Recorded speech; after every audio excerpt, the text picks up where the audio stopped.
ভোটে কি উল্টো হবে পাশা? একটা সরকার বিরোধী একটা প্রভাব পড়ে। কি হতে চলেছে? যে ভোটটা বিজেপিতে গেছিল সেটাই ফিরে আসবে। চাণক্যের চোখে মানুষ সিদ্ধান্ত নিয়ে নিয়েছে কাকে ভোট দেবে। বাংলার ভোটে বাঙালিরা বুঝতে পারছেন না যে স্রোতটা কোথায়।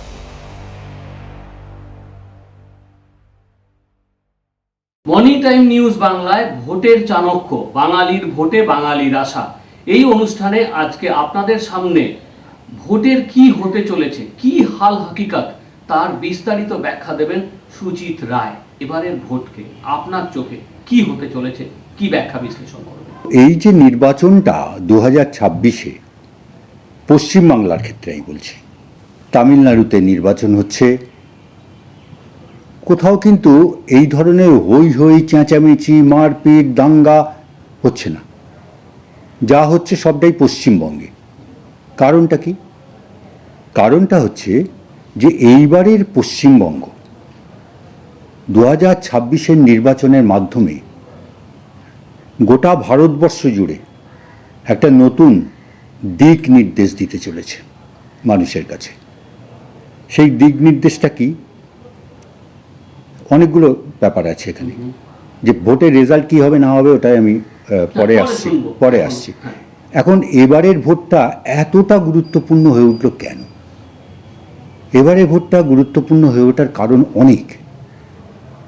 তোমার মনে আছে হয়তো, তুমি যদিও তখন বোধহয় প্রফেশনে আসোনি, টিএন সেশন একসময় নির্বাচনী ছিলেন, আমাদের নির্বাচন কমিশনার ছিলেন। টিএন সেশন এসে যেটা শুরু করেছিলেন সেটা হচ্ছে ভোটার আইডি কার্ড করতে হবে।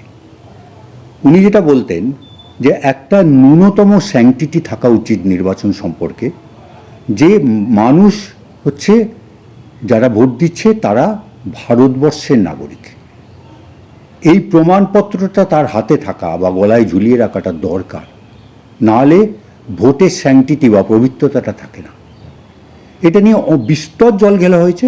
সবচেয়ে বেশি বিরোধিতা করা হয়েছিল আমাদের পশ্চিমবঙ্গের বামফ্রন্ট সরকারের কাছ থেকে এবং সরাসরি জ্যোতি বসুর কাছ থেকে। আমার পরিষ্কার মনে আছে, পশ্চিমবঙ্গে উনি প্রথম প্রেস কনফারেন্স করেছিলেন আমাদের এই কলকাতার রাজভবনে। আমি সেই প্রেস কনফারেন্স অ্যাটেন্ড করেছি। পরবর্তীকালে সেশনের সঙ্গে আমার একটা খুব পিতা পুত্রের মতো সম্পর্ক হয়ে যায়। মানুষটাকে আমি খুব ক্লোজ সার্কিট থেকে দেখেছি। কেরালায় গেছি, ওনার বাড়িতে গেছি। এতটাই সৎ একটা মানুষ, যে মানুষটা আমাকে নিজে পকেট থেকে পাসবই খুলে দেখিয়েছিলেন যে ওনার দুটো অ্যাকাউন্টে, একটা আছে 3000 সামথিং আর একটা আছে 300 সামথিং। আমি বললাম, আপনি আর এটা বাজে কথা বলছেন, আপনি একটা এত সিনিয়র আইএএস অফিসার, আপনার 3300 টাকা ব্যাঙ্ক ব্যালেন্স? বলে, বিশ্বাস করবেন? আমি জানি তো, বিশ্বাস করবেন। বিশ্বাস করা আমার নেই কিছু। যে TN Seshan was out and honest person, যিনি সমস্ত রাজনৈতিক দলের সঙ্গে লড়াই করে ওই ভোটার আইডি কার্ড চালু করেছিলেন। এটা কিন্তু ভারতবর্ষের গণতান্ত্রিক পদ্ধতির যে নির্বাচন, সেখানে একটা উনি দিক নির্দেশ করে গিয়েছিলেন। এই এতদিন বাদে আবার যিনি এখন জ্ঞানেশ কুমার, তাকে যে ভ্যানিশ কুমার অমুক বলুক তাই বলুক, যাই বলে থাকুক না কেন, মানুষটা কিন্তু একটা কাজ করে যাচ্ছেন, যে মানুষের চোখের সামনে যারা রাজনীতি নিয়ে মিথ্যে কথা বলে না, অকাজ করে না, কুকাজ করে না, চুরি করে না, ডাকাতি করে না, আমার তোমার মতো সাধারণ মানুষ, তাদের সামনে কতকগুলো প্যারামিটার তৈরি করে দিয়ে যাচ্ছেন যে গণতন্ত্র কাকে বলে, গণতান্ত্রিক নির্বাচন কাকে বলে, সেটা কিন্তু তৈরি করে দিয়ে যাচ্ছেন। কিভাবে? প্রথম দেখো, SIR, স্পেশাল ইনসেন্টিভ রিভিশন, শব্দটা কেউ শোনেনি, সংবিধানও নেই। সংবিধানে রিভিশন আছে, ইন্টেন্সিভ রিভিশন আছে, কিন্তু স্পেশাল ইন্টেন্সিভ রিভিশন নেই। এটা করা হলো 2026-এ, কত বছর বাদে? ইন্টেন্সিভ রিভিশন হয়েছিল 2002, তার 24 বছর বাদে উনি এটা করলেন, উনি বা নির্বাচন কমিশন করল আর কি। এটা করার কারণটা কি? কারণটা হচ্ছে আমাদের ডেমোগ্রাফি সত্যি পাল্টে গেছে। জনসংখ্যা বেড়েছে, কিন্তু সেই জনসংখ্যার কত পার্সেন্ট দেশি আর কত পার্সেন্ট বিদেশি আমরা জানি না, কেউ জানি না। আজকে বলা হচ্ছে যে এই নির্বাচন কমিশনের তাড়া খেয়ে বাংলাদেশিরা সব পালিয়েছে। আমি বলছি পালায়নি। কত পালিয়েছে? বর্ডার যে সমস্ত ছবি আমরা টিভিতে দেখেছি, কয়েক হাজার মানুষ হবে, তার বেশি না। এসেছিল তো লাখো লাখো লোক। তারা কোথায় গেল? তারা কিন্তু সব আছে, এখানে লুকিয়ে আছে, ঝাড়খণ্ডে লুকিয়ে আছে, বিহারে লুকিয়ে আছে, আশেপাশের রাজ্যে লুকিয়ে আছে, অনুপ্রবেশ ঢোকা বেরোনো তো চলছেই। প্রশ্নটা হচ্ছে এইটাই যে এবারে নির্বাচনে একটা কাজ অন্তত হয়েছে, যে বিদেশিরা ভোট দিয়ে আমার সরকার তৈরি করবে, এই জায়গাটা উনি বন্ধ করেছেন যতটা সম্ভব। কিছু মানুষ পালিয়ে গেছে ভয়ে, কিছু মানুষ এখানে লুকিয়ে গেছে, তারা ভোট দিতে আসবে না, আর কিছু মানুষ তো অলরেডি 63 লাখ বাদ চলেই গেছে। এই 63 লাখের মধ্যে টোটাল 91 লাখ। এই যে বিদেশিরা চলে গেল, এটা থেকে অন্তত একটা নিশ্চিন্ত ভাব হওয়া গেল যে আগামী দিনে কোনো রাজনৈতিক দল আধার কার্ড বানিয়ে দিয়ে তোকে ভোটার লাইনে দাঁড় করিয়ে দেবো, এইটা আর করতে সাহস করবে না। 1 2 নম্বর পয়েন্ট, খুব ইম্পর্ট্যান্ট পয়েন্ট, সেটা হচ্ছে যে স্পেশাল ইন্টেন্সিভ রিভিশনের মাধ্যমে আমরা জানতে পারলাম এতদিনে যে 52 সাল থেকে রাজনৈতিক দলগুলো ভূত খেলা খেলেছে। আমি তোমার আর একটা কাহিনী বলি এর মধ্যে। এই যে মৃতদের ভোটার লিস্টে ঢোকানোর কাজটা প্রথম ইতিহাসে, ভারতবর্ষের ইতিহাসে প্রথম কে করেছিলেন জানো? তিনি হচ্ছেন পশ্চিমবাংলার রূপকার ডক্টর বিধানচন্দ্র রায়। আমার মুখের কথা না, বানানো গপ্প না, ইতিহাস বলছে। এন্টালিতে ওনার অফিস ছিল, সেখানে কংগ্রেসের ফেভারে ওই ভুতুড়ে ভোটগুলোকে ঢোকানো হতো। সেই যে শুরু হয়েছিল পশ্চিমবঙ্গের মাটিতে, সেই খেলাটা কিন্তু আজও চলছে, এতদিন চলেছে, এতদিন চলেছে। বাম জমানাতে তো চলেইছে, কংগ্রেসের জমানাতে কত দিনে, কংগ্রেসের জমানা তো তোমার 67-তে শেষ হয়ে গেছে। তারপর তো বাম যুক্তফ্রন্টের জমানা, তারপর পিডিএফ সামান্য কয়েকদিনের জন্য, তারপর 5 বছর কংগ্রেস।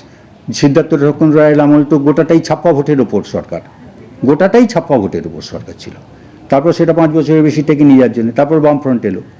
বামফ্রন্টের 35 বছর ধরি যদি আমি, 34 বছর সামথিং, তো সেই 34 বছর ধরে কি তো মানে আমরা তো নিজেরা কাজ করেছি তখন।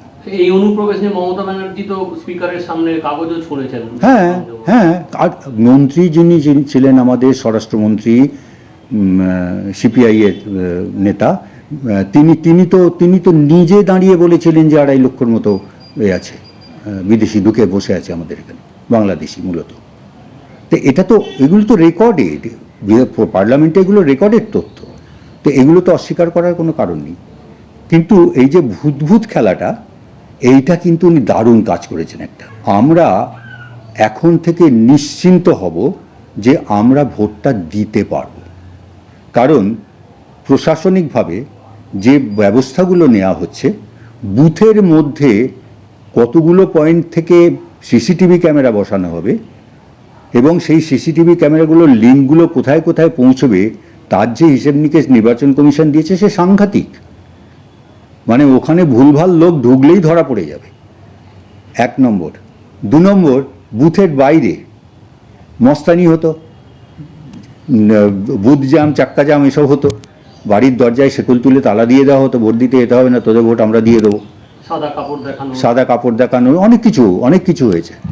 আশা করি এইবারে আর এইগুলো হবে না, মানে আমরা আশা রাখতে পারি। আশাতেই তো চাষা বাঁচে, আমরা সাধারণ মানুষ তো চাষা ছাড়া আর কিছু নয়। আরও একটা জিনিস খুব ইন্টারেস্টিং, সেটা হচ্ছে যে আমরা জানতাম না ভারতবর্ষে এতগুলো ধৃতরাষ্ট্র আছে।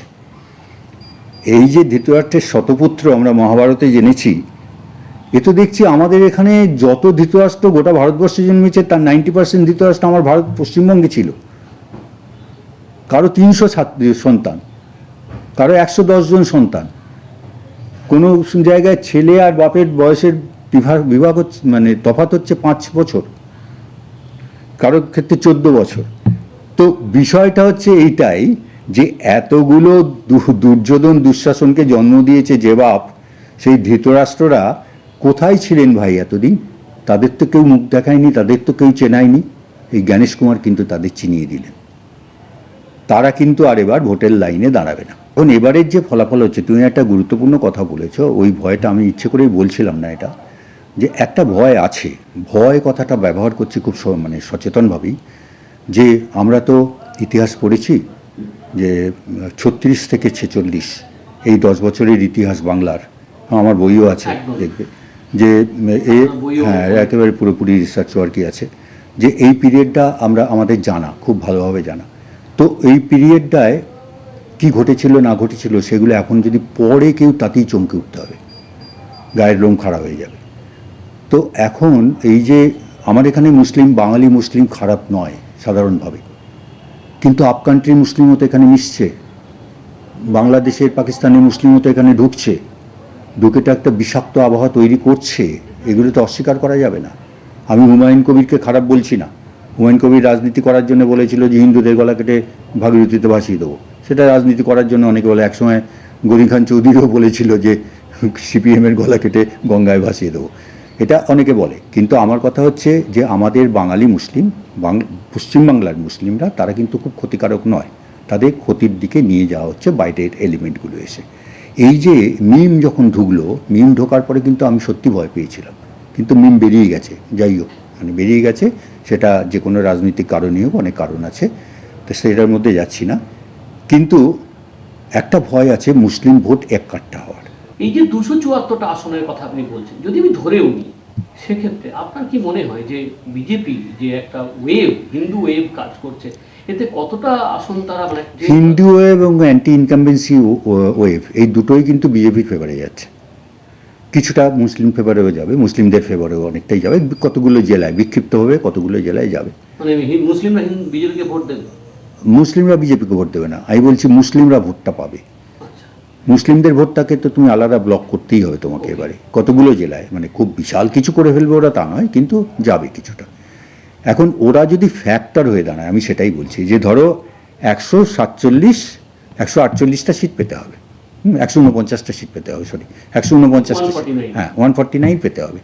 এবারে দেখা গেল কেউ 140 এসে আটকে গেল, 9টা সিটের এদিক ওদিক, এই 9টা সিট কোথাও থেকে নিতে হবে তো তাকে, ওইখানেই তো মুসলিম ব্লকগুলো ঢোকার চেষ্টা করবে, 1।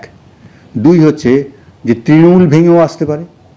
আমি যদি বলছি যে 149 ধরো বিজেপি পেলো না, 140 পেলো, 9টা আসন কিন্তু তাকে পেতে হবে যেভাবেই হোক, যে কোনো দল থেকেই হোক। সুজিদা এখানে ঠিক একই রকমভাবে যদি তৃণমূলও তাই হয়, তৃণমূল 140 পেল, 149 পেল না, তাকেও তো 9টা আসন নিতে হবে। বহুদিন যারা বাইরে রয়েছে, আবার গুটির বাইরে, তারা মহাশূন্য থেকে ফিরতে পারবে বলে আপনি প্রত্যাশা করছেন? মনে হচ্ছে ওই রকম, মানে অ্যাটেন্ডেন্সটা দেবে, আমি বলছি যেটা হাজিরা খাতায় সইটা করবে আর কি।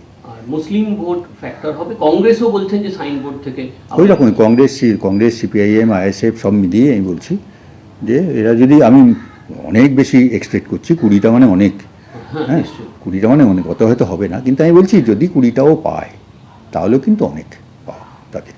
একদম ওয়ান লাইন, কিন্তু এবারে পরিবর্তনের ঝড়, একেবারে পরিবর্তনের ঝড়। শুধু তাই নয়, গণতন্ত্রের একটা নতুন যুগ শুরু হবে 2026 থেকে, এইটা আমাদের কাছে আশার ব্যাপার। স্বপ্ন দর্শন এতকাল করে এসেছি, স্বপ্ন পূরণের সম্ভাবনা আছে, এইটাই আমাদের কাছে সবচেয়ে বড় পাওয়া সাধারণ মানুষের কাছে, যে গণতন্ত্র আবার ফিরবে। অনেক অনেক ধন্যবাদ সুজিত দা আপনাকে মর্নিং টাইমকে সময় দেওয়ার জন্য।